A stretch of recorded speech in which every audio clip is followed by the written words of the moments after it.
네, 코로나19의 확산과 관련해서 사랑제일교회가 주목을 받고 있는데요. 방역당국이 광복절 집회에 참가한 전광훈 목사를 고발한 가운데 전 목사는 물론이고 부인과 비서까지 확진 판정을 받고 병원에 입원했습니다. 네, 법원이 전광훈 목사의 보석 취소 결정을 내릴지 코로나에 확진된 전 목사 재구속 여부에 상당히 관심이 집중되고 있는데요. 이 부분 전문가와 함께 알아보겠습니다. 양지열 변호사 나와 있습니다. 네, 안녕하세요. 자, 전광훈 목사와 관련해서 지금 논란이 거세게 일고 있는데요. 지금 전광훈 목사가 지금 보석 상태로 지금 나와 있지 않습니까? 네. 그런데 지금 보석 조건을 위반했다 하는 얘기가 나오고 있어요. 애초에 보석 조건이 어떤 것들이 있었나요? 일단 본인이 이제 공직선거법 위반 혐의로 지금 구속이 돼서 다른 혐의도 많이 이제 수사를 받고 진행 중인 것도 예. 있지만 거기에 이제 보석을 하면서 당시에 보석 조건은 이 불법적인, 그러니까 본인이 혐의를 받고 있는 것과 관련된 집회라든가 아니면 위법적인 집회에 참가하면 보석 조건을 위반한 것이다라고 했고, 원칙적으로는 이제 거의 이제 자택에 머무는 것을 조건으로 달았었는데 예. 사실 이번 지난 광복절 집회뿐만이 아니라 그 이전에도 뭐 전 목사를 고발했던 평화노무 측이나 이런 곳에서는 6월경에도 계속해서 전 목사 같은 경우 집회를 다녔었다, 수차례에 걸쳐서. 이 전체가 다 위법적인 게 아니냐라는 주장도 나오고 있는 상황입니다. 예.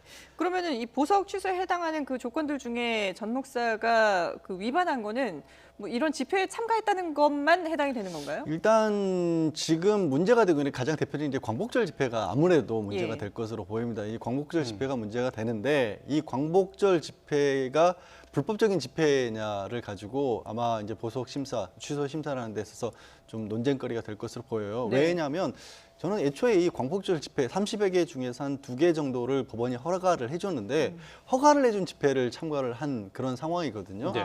그러니까 지금 이 집회가 사실 불법적인 집회로 변질이 충분히 될 수 있었고 이미 이제 이 법원의 서가한 조건을 훨씬 넘어서서 뭐 경계도 없었고 뭐 특정 지역, 광화문 내에서도 이 지역만 있었다, 이런 집회가 아니었습니다. 그러니까 집회 자체는 불법적으로 변질한 게 맞는데, 말씀드린 것처럼 법원이 이 집회를 허가를 해줬다는 부분이 문제가 될 것으로 보여요. 애초에 법원이 사실은 이 집회를 허가한 게 저는 좀 이해가 안 가는 그런 측면이 있습니다. 이런 야외 집회라고 할지라도 저렇게 많은 사람들이 모인 곳에서는 분명히 코로나19 확산 가능성이 있다는 게 사실 방역당국이라든가 아니면 해외에서 사례에서도 논문으로도 이미 나오고 있는 상황인데, 저희 객관적으로 그런 사례가 없다는 이유로 집회를 허가를 해줬단 말이에요.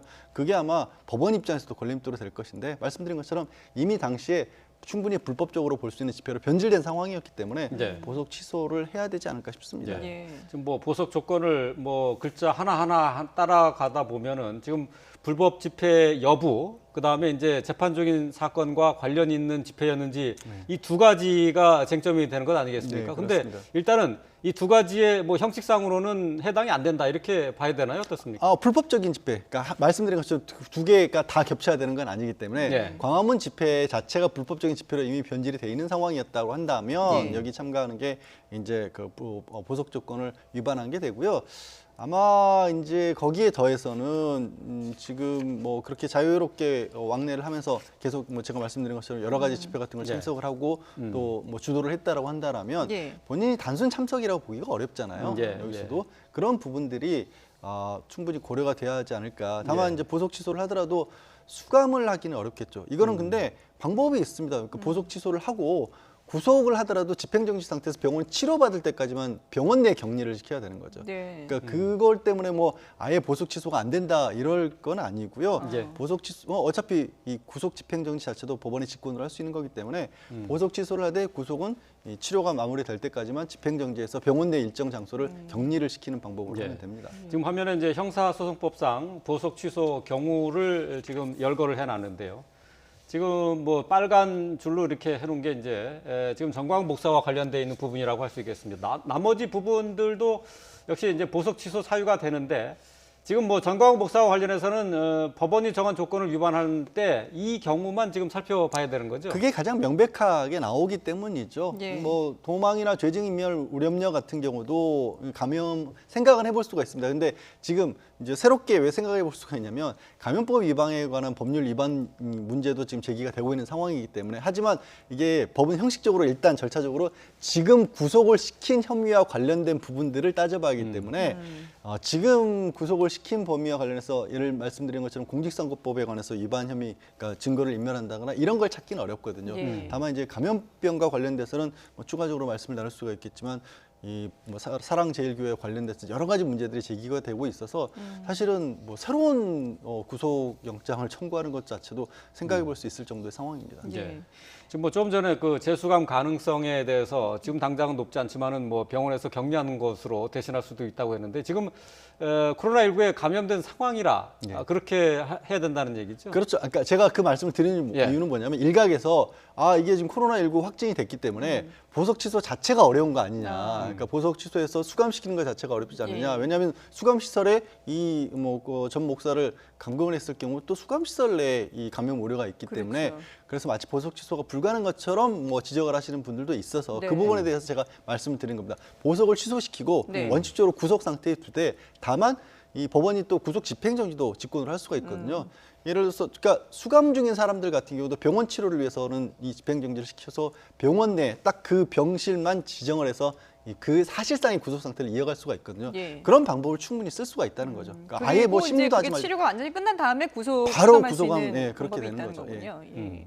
그러면 일단 뭐 이제 여론은 뭐 그래도 뭐 일부에서는 이 보석 취소가 안 되는 게 아니냐라는 여론도 있지만 뭐 대부분의 여론은 지금 상당히 전광훈 목사에 대해서 이제 비판적인 그런 목소리가 높거든요. 그런 부분들을 어디까지나 이제 법적으로 밝혀내느냐 예. 문제인데 뭐 사랑제일교회뿐만 아니라 전 목사가 주도하고 있었던 집회라든가 이런 것은 그 교회 신도가 아닌 사람들도 많이 또 연결이 돼 있고 네. 그 모임에 참석을 했다라는 그런 증언들이 좀 나오고 있거든요. 이게 결국에는 말씀드린 것처럼 광화문 집회 불법성하고도 연결이 되는 겁니다. 예. 그러니까 집회 신청은 마치 여러 군데 단청에서 한 것 같지만 사실상 거의 주도를 하다시피 한 게 아니냐라고 본다라면 예. 그 부분을 밝혀낸다면 이거는 이제 불법성이 훨씬 더 올라가는 거고 그런 거를 고려를 할 때 법이라고 하는 게 이 사회 안전을 가장 지켜야 되는 것도 네네. 큰 덕목 아니겠습니까? 예. 굉장히 심각한 위기 상황을 초래했기 때문에 여기에 대해서는 뭐 변명의 여지가 없다고 봐야죠. 네. 근데 지금 말씀하신 것처럼 이제 집회가 불법성이 있느냐 이 부분에 대해서는 논란이 있을 것 같아요. 일단은 허가를 받은 집회였거든요. 불법성 어떻게 가릴 겁니까? 그러니까 그게 문제가 된다는 거 제가 말씀드린 것처럼 애초에 법원이 이 집회를 뭐 30개 중에서 2개를 허가해 줬다고 하는데 허가해 준 게 굉장히 큰 걸림돌처럼 작용을 하게 됐어요. 네네. 애초에 허가 자체도 저는 비판받을 여지가 굉장히 높다고 보는데 다만 전날의 현장을 봤었을 경우에는 이게 형식적으로는 뭐 30개 단체였고 집회를 허가받은 곳들이 따로 정해져 있는 것 같지만 사실상 그게 분별이 전혀 안 됐습니다. 네네. 뭐 경찰이 뭐 막아서는 부분들도 다 뭐 뛰어넘어섰고 불법적인 폭행 같은 것들로 이루어지는 그런 상황에서 이 연단에 올라가서 참가를 했고 사실상 그 전체 집회에 대해서 어느 정도 책임이 있다 주도한 것으로 보인다라면 그 집회 자체가 불법적이라고 봐야죠. 예. 이게 형식적으로 이 단체가 뭐 신고한 여기서밖에 안 했다 이렇게 볼 수 있는 상황이 아니었지 않습니까? 예. 근데 지금 전 목사 측에서는 앞서 저희가 그래픽으로도 보여드렸습니다만은 이게 전 목사가 5분간 연설을 하고 현장을 바로 떠났고 그리고 이게 위법한 집회에 참가한 게 전혀 아니다 이런 주장을 하고 있는 거잖아요. 이제 위법성에 대해서는 이미 말씀을 드린 네. 것과 네네. 마찬가지고 그리고 5분간 이 참가를 했다라고 하지만 그러면 정확히 그 집회 자체에 주도했다고 할 수 있는 사람은 누구냐? 그러니까 저게 역할이라는 게 있잖아요. 네네. 지금은 뭐 사랑교회 제일교회가 됐건 간에 아니면 전 목사를 따르는 분들이 됐든지 간에 그 사람들이 주도를 한 부분들이 상당히 크다라고 한다면 거기서 현장에 몇 분을 있었느냐가 중요한 게 아니죠. 예. 실제 그 집회 자체의 성격에 비춰봤었을 때 전체 집회에서의 역할이 어느 정도였느냐를 본다라면 뭐 단순 참가자라고 보기는 어렵지 않겠습니까? 그런 부분들 이제 뭐 수사기관에서도 밝힐 필요는 있겠죠. 예. 집회 그 위법성 부분을 가리는 부분이 뭐 말씀하신 것처럼 뭐 쉽지 않고 곤란한 문제라고 말씀하셨는데 근데 불법성을 얘기를 하려면은 일단은 어떤 걸 봐야 됩니까? 시위의 양상이나 집회의 양상이 애초에 신고한 것과 다르다 또는 뭐 경찰의 저지선을 돌파했다 뭐 이런 것들이 되는 겁니까? 그런 것들이 먼저 우선적으로 고려가 돼야 될 것이고요. 그러니까 뭐 법원에 이제 허가를 받는 상황에서는 100명 정도에서 집회를 어떻게 보면 이제 그 조건을 지켜가면서 집회를 하겠다고 했는데 그 조건들이 다 무너져 있는 상황이었거든요. 그렇게 본다라면 그때 당시에 변질돼 있었기 때문에 이미 불법성을 띄었다고 볼 수가 있는 거고 예. 또 그 현장 자체는 이미 이제 보건당국에서는 이 정부에서는 이 집합 금지 명령을 내려놓은 것이었습니다. 그러니까 거기에 신고된 인원, 그러니까 정확히 그 집회 주최를 했다라고 한 그 형식적으로는 아마 그 인원을 제외한 나머지 사람들 같은 경우는 또 그걸 불법을 이미 저지른 상황이었거든요. 네네. 그걸 인지하고 있는 상황에서도 또 이 참가를 해서 얘기를 했다라고 한다라면 그 역시도 불법이 될 수가 있는 거죠. 예. 그러니까 이런 부분들을 다 고려해서 이제 보석 취소 여부가 결정이 되게 될 텐데, 근데 지금 이제 전광훈 목사가 병원에 입원해 있는 상황이잖아요. 그럼 법원에서는 심리를 병원 지금은 여부와 상관없이 서면으로 해야 될 것으로 서면으로, 봅니다. 예. 그러니까 직접 심리를 하게 될 경우 사실 지난 11일 이제 공개 재판에 출석을 해서 전 목사가 이제 뭐 증인 신문도 하고 그랬었거든요. 네. 그 이후에 재판부도 지금 격리 상태에 들어간 상황입니다. 그래서 말씀을 드린 이유는 그냥 일반적인 어떤 보석 취소 심리를 하는 것처럼 이 법정으로 불러내서 심리할 수 수가 없죠. 없는 예. 그런 상황이기 때문이고요. 그래서 이제 서면으로 심리를 하고 그래서 추가적인 조치로 아까 말씀드린 것처럼 보석 취소를 하더라도 집행할 수 있는 방법이 분명히 있다. 네. 심리를 제대로 못하고 이미 환자기 때문에 보석 취소가 아예 안 되는 거냐? 이건 아니라는 거죠. 예. 이제 지금 뭐 이제 집회를 중심으로 해서 말씀을 드리고 있습니다만은 전광훈 목사와 관련해서는 또 감염병 예방법과 관련해서도 이게 위반 사항으로 처벌받을 수 있는 사안 아니냐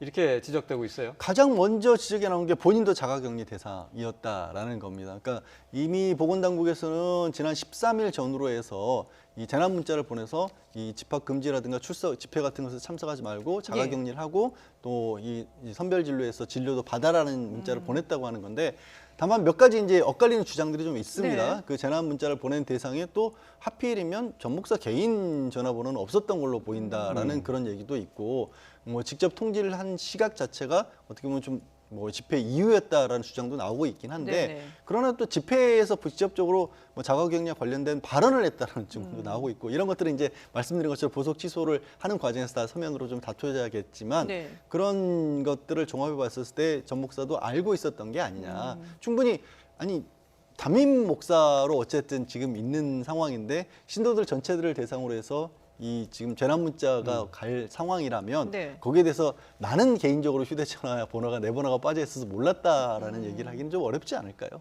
예. 네. 예.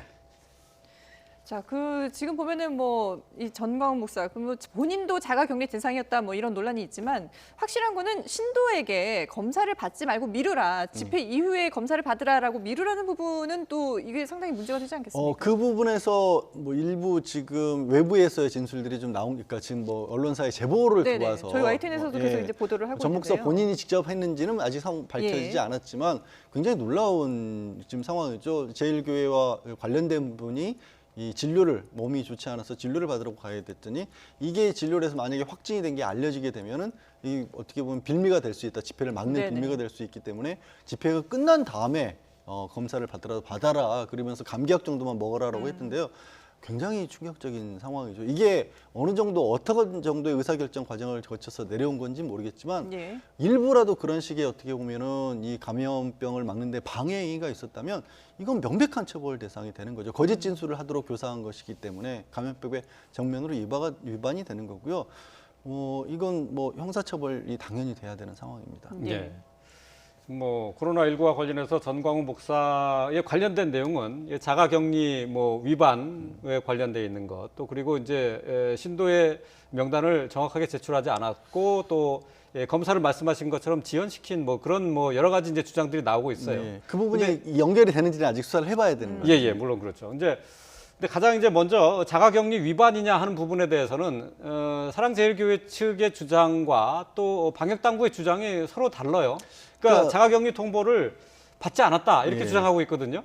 자가격리 통보를 사랑제일교회 측에서는 오후 6시 그러니까 집회가 끝난 이후에 통지를 받았다. 근데 이 통지를 받았다라고 하는 것은 정식으로 이 공무원이 찾아가서 통지를 전달을 했다라는 걸 지금 15일 저녁으로 얘기를 하고 있는 거고요. 예. 근데 지금 제가 말씀드린 것처럼 평소에 우리 재난 문자 같은 것들 많이 받으셨을 거예요. 네네. 저도 이렇게 주변에서 확진자가 나왔다는 것만으로 재난 문자를 받거든요. 그게 우리 공무원이 직접 가서 통지하기 이전에 이미 수차례에 걸쳐서 문자 통지를 합니다. 네, 하고 네, 있습니다. 네. 하고 그 이후에 여러 가지 특별한 사정으로 제대로 못 받은 것 같다라고 됐을 때 직접 찾아가는 경우도 있는데 오히려 찾아가서 이거를 전달한 게 굉장히 이례적이죠. 그러니까 아까 말씀드린 것처럼 이미 이전에 13일부터 이 보건당국에서는 사랑제일교회 관련해서 이 격리 대상이라고 통지를 했다라는 겁니다. 신도들 전체 네네. 상당히 많은 사람들에 대해서. 그러면 본인은 그거를 아예 몰랐을까라는 부분들이 있는 거고요. 또 자가격리 대상임을 알았다는 걸로 짐작해 볼 수 있을 만한 내용도 아까 이 5.18 광복절 집회 과정에서 본인 스스로 얘기한 부분도 있다는 거죠.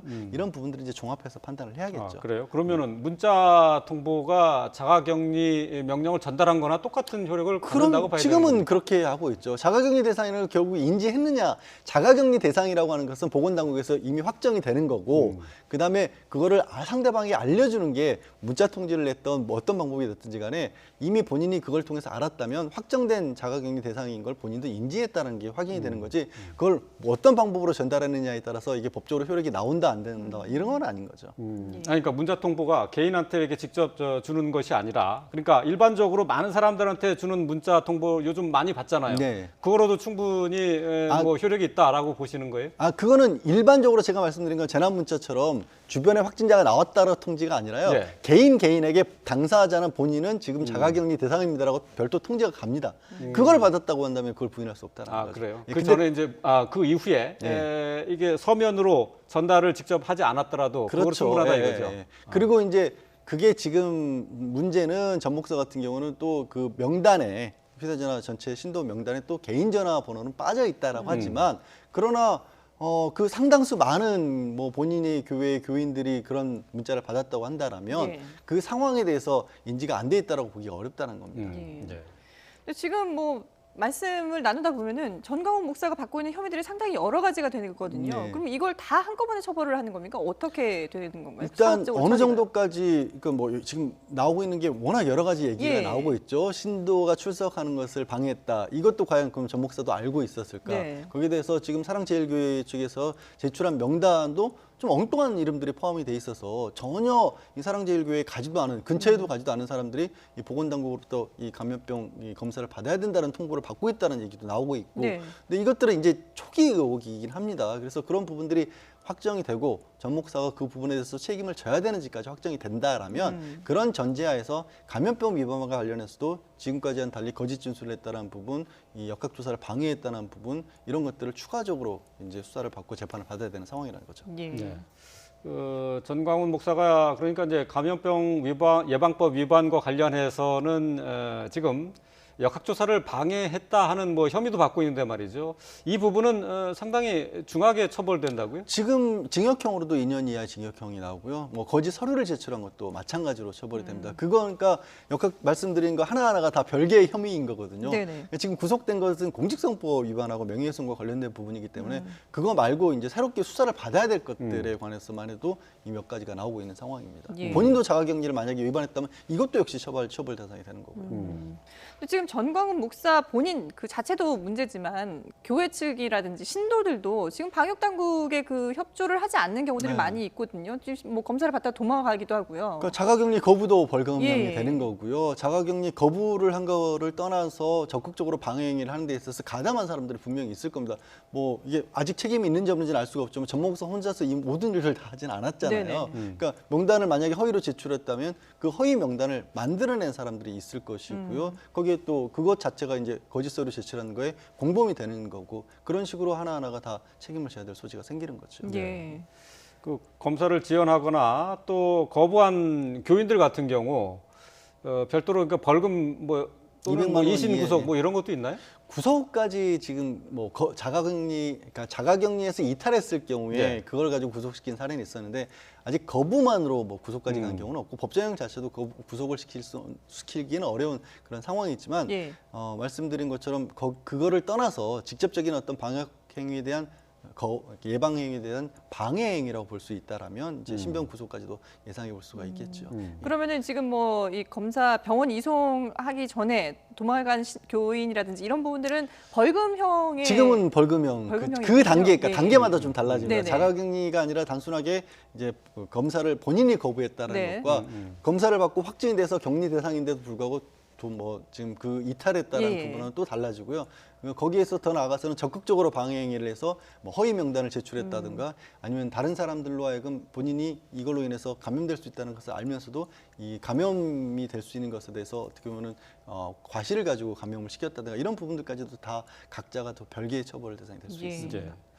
이제 지금 뭐 사랑제일교회와 관련해서는 그제까지 확진된 환자가 319명으로 나와 있는데요. 양성률이 20%를 좀 넘었어요. 어쨌든 뭐 사랑제일교회 신도분들도 이 방역당국의 진단검사에 적극적으로 좀 협조를 좀 해야 될 것 같습니다. 네, 지금까지 양지열 변호사와 함께했습니다. 오늘 말씀 잘 들었습니다. 맞습니다.